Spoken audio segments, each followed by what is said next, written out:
Channel पे आप सभी का स्वागत है। एक बहुत धमाकेदार शो लेकर आप सभी सभी देगा। कमेंट में जरूर बताइएगा। आप लोग नए हैं तो हमारे चैनल को लाइक सब्सक्राइब जरूर कर लीजिएगा। लास्ट तक हमारे वीडियो में आप लोग बने रहिएगा। आपको आवाज के साथ साथ प्लीज हमारा सपोर्ट करिएगा। सोहर का आनंद एक बार जरूर उठाइएगा। गाने चल रहे हैं, जैसा भी लगेगा आप लोग कमेंट में बताइएगा। ऊंची महलिया ससुर जी के ताबो ना बे यार लागई, ताबो ना बे यार लागई हो। ऊंची महलिया ससुर जी के ताबो ना बे यार लागई, ताबो ना बे यार लागई हो।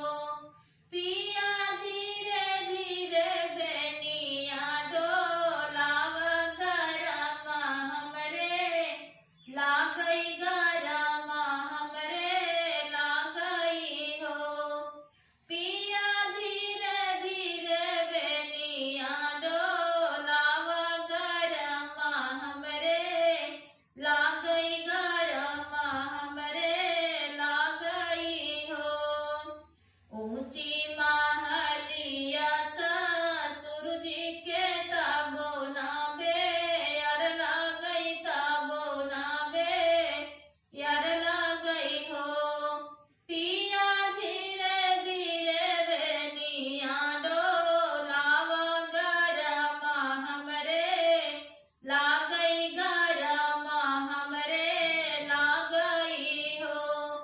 पिया धीरे धीरे बेनिया डोलाव गरम हमरे लागई, गरम हमरे लागई हो।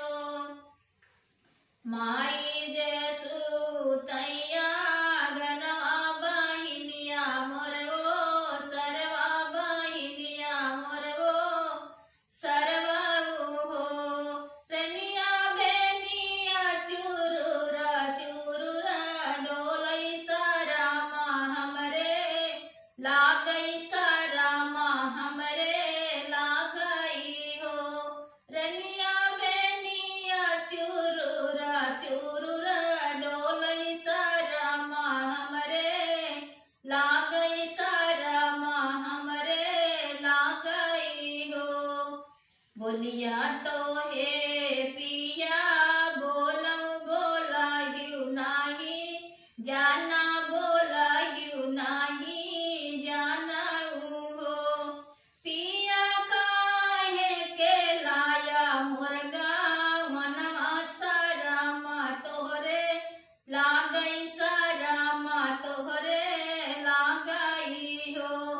पिया काहे के लाया मुर्गा मनवा सारामा तोहरे लागई, सारामा तोहरे लागई हो।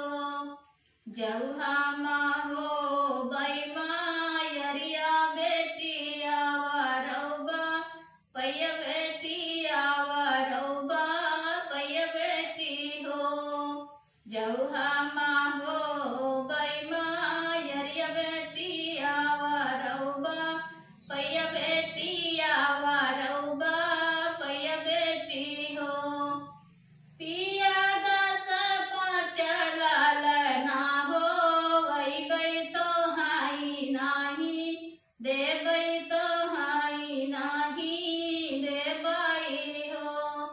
पिया दस पाँच लाल ना हो वैबै तो हाई नाही दे